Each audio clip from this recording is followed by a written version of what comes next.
wondered what this line in the holiday song, The Most Wonderful Time of the Year, means? This is the line.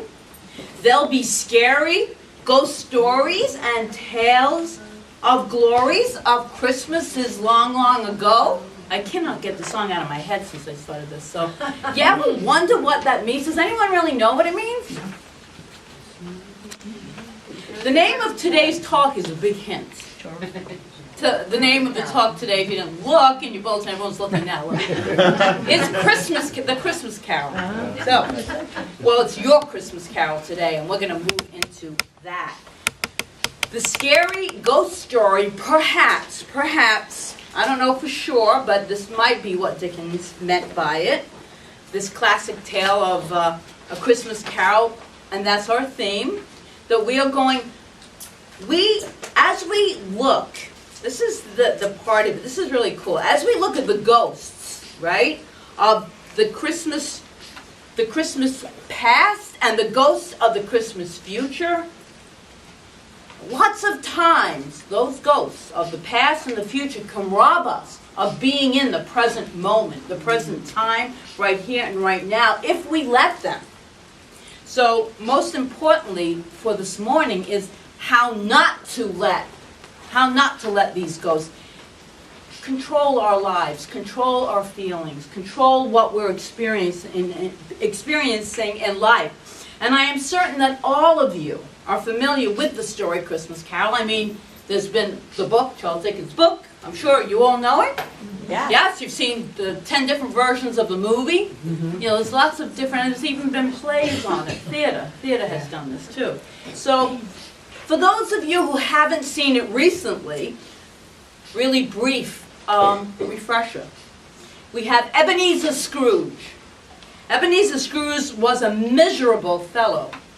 And he was miserly, he was mean, and he was devoid of any compassion for humanity or any sense of humor. Didn't have any of that. The Christmas season for him was a major inconvenience because it meant he had to close his business. So it was all nonsense to Ebenezer Scrooge. So as the story begins, it's Christmas Eve. And after being dreadful to just about everyone who he came in contact with, and especially on his poor, underpaid, and underappreciated clerk, Bob Cratchit, if you remember the story, he went home. And as he was warming himself by the fireplace, he was suddenly visited by the ghost of the dead. And it was his business partner, Jacob Marley. Mind you, that Marley was just as miserable and miserly as Scrooge was, but he came along to teach him a lesson. In this vision, Marley is limping along, dragging a big heavy chain behind him. And Marley tells Scrooge, he's giving him messages. He tells Scrooge that he has come to him to warn him to change his miserly, miserable ways before it is too late. Before it is too late. Marley says that the chains that he now drags along were created by the choices that he made when he was alive. The choices he made. He said that through his own free will, he made those choices. And that Scrooge was making those same choices as Marley made, and he was there to give him some warning, some heed, that he still, in this present moment, had time to change. And I didn't know that Charles Dickens was a religious scientist. But there he is, telling you, you have choice. You drag those big heavy chains behind you. And so as the story goes, Scrooge is visited in his dream by 3 ghosts. The ghost of Christmas past, the ghost of Christmas present, and the ghost of Christmas yet to be. So in the context of Charles Dickens' A Christmas Carol, let's this morning look at your Christmas Carol and see how the ghosts of your Christmas past and the Christmas yet to be can affect, well, your Christmas present can affect your Christmas yet to be. Okay, so we're looking at the present, the now moment. When Ebenezer travels to the past. We learn that he had a lonely, unhappy childhood. We see that he had one loving influence in his life, his older sister, and she was removed from his life when she died in childbirth. And we also see that Scrooge had some good influences, but he didn't heed them as a young adult. And he had a lot of not so good influences. And then we see how his love of money meant more to him than anything else, than anything else, his love of money. Even more than his love of his wife. The ghost of Christmas past takes him to some pretty painful places in his past. And he didn't want to go, he didn't want to see them. But he's taken there anyway. We see how he evolved into the person that he became today, or the present moment, that time. If we too, us, were to do a similar review of our past, I suspect we too would visit some painful places that we just as soon not go and would not like to see anymore. And we might see some positive influences that were there along the way, but maybe there was a mostly not positive influences. But all of the experiences, all of those influences, no matter what they were, led together to make us what we are right here, this morning, this day, sitting in those chairs at 11:15 a.m. So we saw all that. But unlike Ebenezer, the past just doesn't come quickly as it did for him and move right through like in the story. Sometimes we get stuck. Anyone ever been stuck in the past? No? No. We talked about one very important thing last week, and that was forgiveness. We talked about forgiveness. So one way to tell if you've really done your forgiveness work is when that person or event can walk through your mind and they are or it is unharmed. So when the person or the event can move through your mind unharmed, then you know you've done your forgiveness work. Forgive others for the mistakes that they have made, yes. But most importantly, forgive ourselves. We don't let go sometimes. We just hang on to the mistakes like coulda, woulda, shoulda, that whole thing. No, let it go. That's the forgiveness work, is letting it go. Ernest Holmes wrote in Science of Mind, I have 2 wonderful readings by him, actually 3, but suppose someone says, he writes, I have made a lot of mistakes in my life. I had opportunities I did not grasp. All of us have this feeling at some time in our lives. This is a direct belief that there is but one opportunity which can come. This is belief in limited opportunities, and it must be denied. This is Holmes writing, completely and specifically. It is not that we have made no mistakes, but if the belief in the necessity of mistakes stays in the consciousness, then there is bound to be a repetition. It is a scientific practice to declare that there have been no mistakes in my consciousness, that if there have been, they are now wiped out. There are none in the divine plan, and there is none for us other than the divine plan. This is Holmes. If we have had and apparently lost many opportunities, we must be shown that we stand at the point of limitless opportunity. That opportunity is right here today, that we see and grasp it. It recognizes us before we recognize it. We exist in limitless opportunities, which are forever seeking expansion through us, or expression through us. I just love that reading. It's a great passage. And I particularly like, it is a scientific practice to declare, and we can do this for our affirmations, to declare that there have been no mistakes in our consciousness, in our divine self. And if there have been, that they're wiped out, right here, right now. Anything that has gone on before is wiped clear, clean, slate is clean, almost got a new year coming up. We're going to do a visioning. So wipe it clean so that right here, right now, we can create the Christmas present, that Christmas that is yet to come. Limitless opportunities. The divine plan for our lives, divine plan for our lives, think about that, is anything that promotes love, that feeling of well-being. But because we don't realize this, we enslave ourselves with regret, with remorse, with anger, with all of those guilt, those feelings, you can name it, and we stay there. And sometimes the holiday season brings this up for a lot of people. I talked about that last week. So whatever is in your past, I want to say, whatever is in your past stays there, but it doesn't really.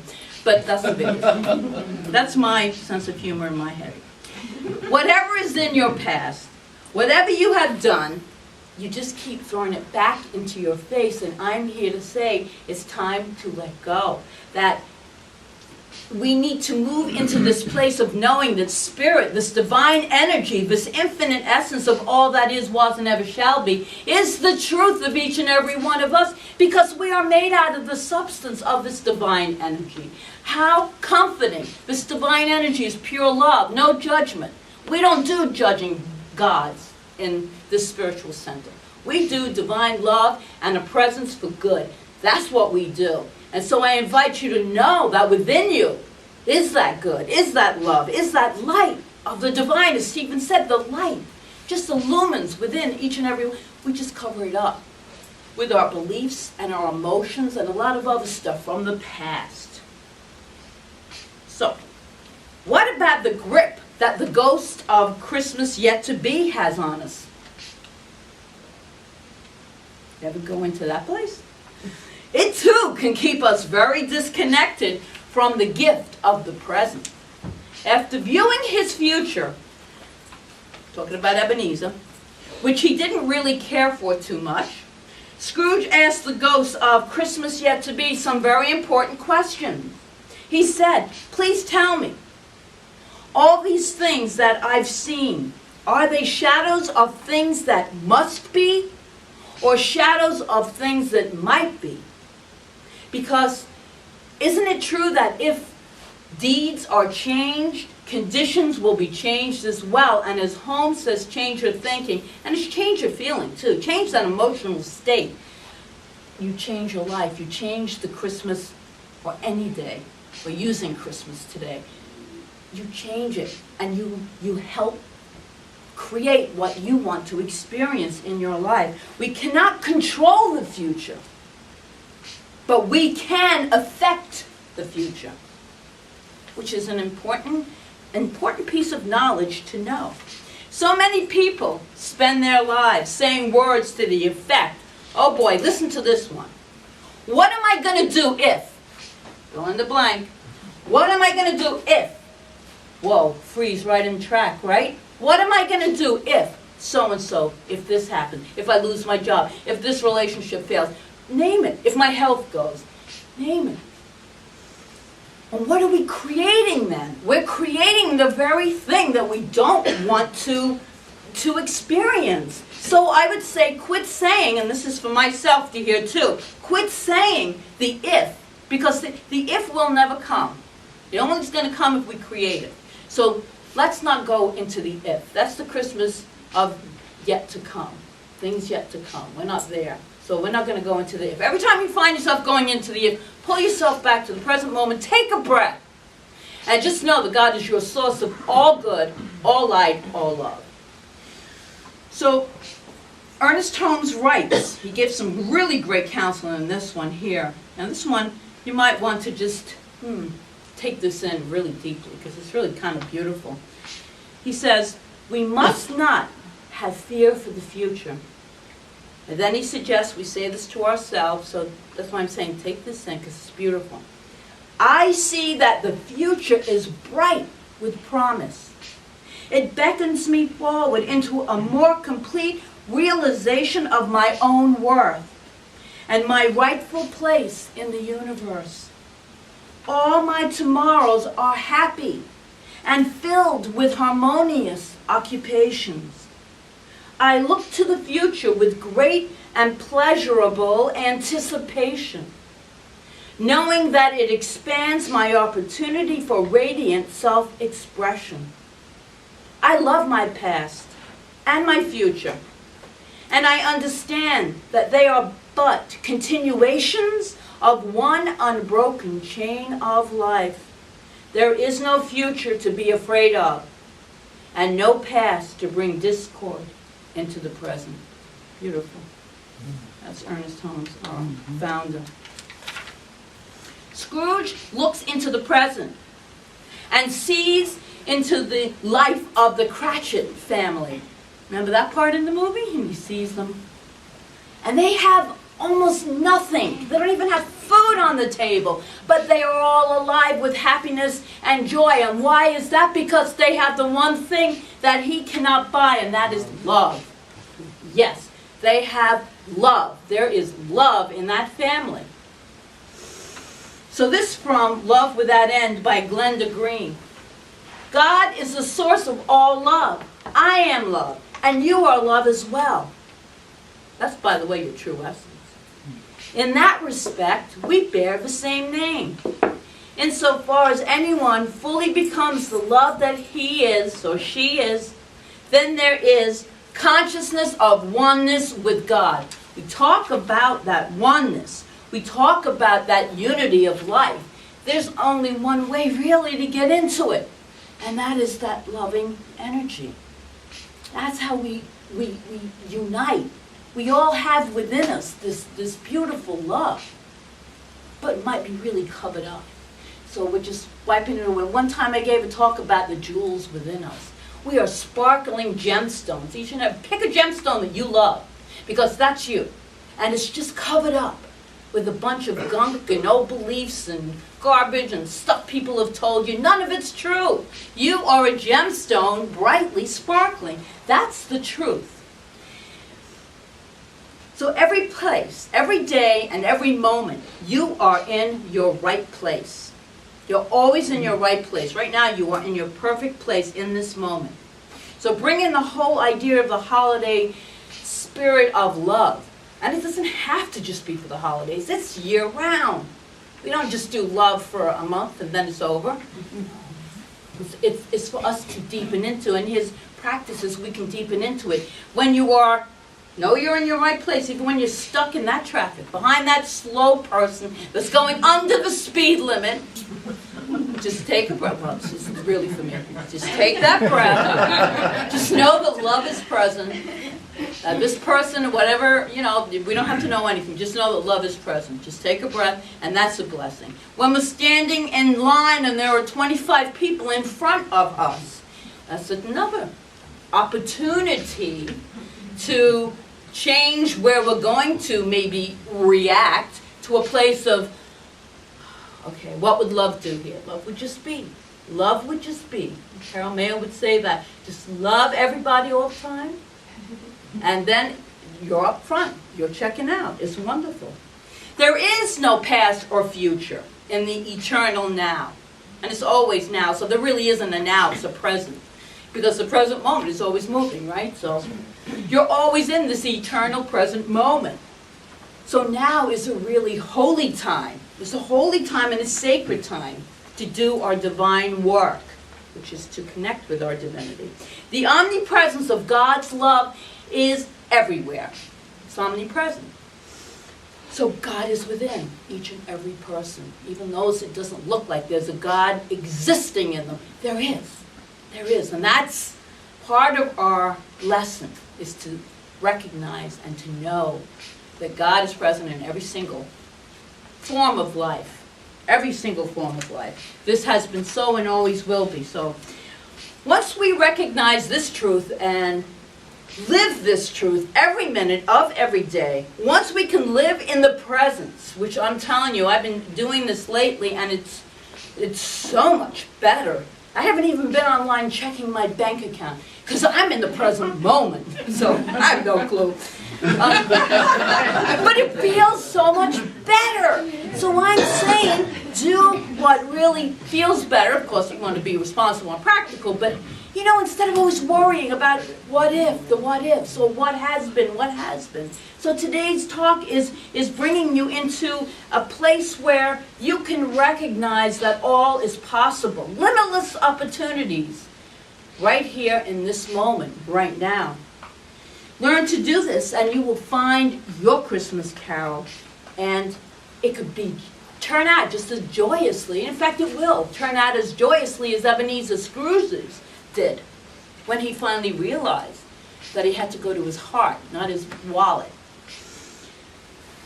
So I'm going to close the talk with a treatment for peace of mind that I want you to really, I invite you to close your eyes and just take this. And this is by Ernest Holmes again.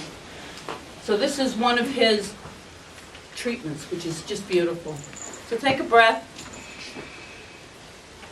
I am filled with wonderful peace and light. There is no uncertainty about my future and no fear as a result of my past. I live in an eternal now, which is filled with good alone. Goodness and beauty follow me. Peace and joy accompany me. Happiness and wholeness fill my entire being with the realization of love and perfection. I am the Christ, the Son of the living God within me. This inner mind of mine is now divine and complete. It has no worries, no fears. It is whole, complete, and satisfied. I look back over all previous experience and find that it is good, very good. I look toward the future and find it is good and very good. I look at the present and find that it is also good and very good. God is in all, over all, and through all. And so it is. So it is. Make your Christmas carol beautiful.